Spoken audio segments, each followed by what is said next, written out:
Number three, blinds. Well, to be honest, I think more and more builders these days include blinds or have an option to include blinds, which is great. Yep. But yes, as you said at the top of the episode, there's a lot of houses, thankfully less now, that have newspaper in the windows because they haven't factored in the cost of blinds, or landscaping because they haven't got that done either. And this is the reason for this episode. So blinds are something to put in with the builder. Most of the time, the builder gives you blind options. They're probably going to be entry level. So if you go to a colour room, you can probably ask to see those and upgrade a little bit more. Blinds are not that there are cheaper options, but they're not for a decent set of blinds. It's not the cheapest thing in the world.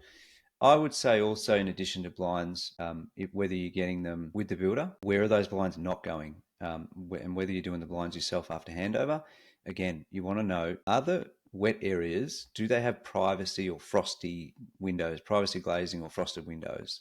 Because that's something that most builders won't put a blind in a bathroom, a toilet, or an ensuite. Okay, so just factor that in. Ask the question: where are my blinds going? Where are they not going? A laundry sliding door generally won't have a blind either.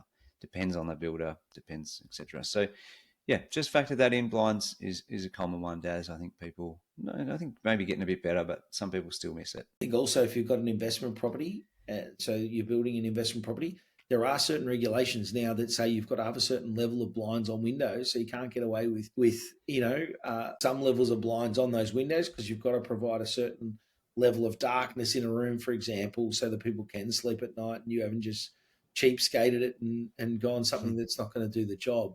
So, there are certainly regulations there. The other bit I would say from experience is if you're going to do them yourself, work out the really important rooms and the less important rooms because we had quotes come in that were blowing my mind. I couldn't believe how expensive blinds were until we started to say, well, actually, this room's okay to have a roller blind, but I really want a nice, I want a nice curtain on my bedroom or in the living space. And all of a sudden, we could get it to meet our budget a bit more because otherwise, we are getting quotes 3 times what we budgeted for and just going, this is crazy. Like I never knew these things were so expensive because we were looking for Rolls Royces on every window.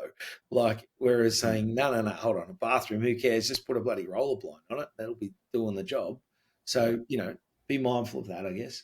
Next one would be the connections for water, electricity, gas, and internet. We did speak about this on a previous episode, but certainly take those into account. They are something that you need to be mindful of those connections.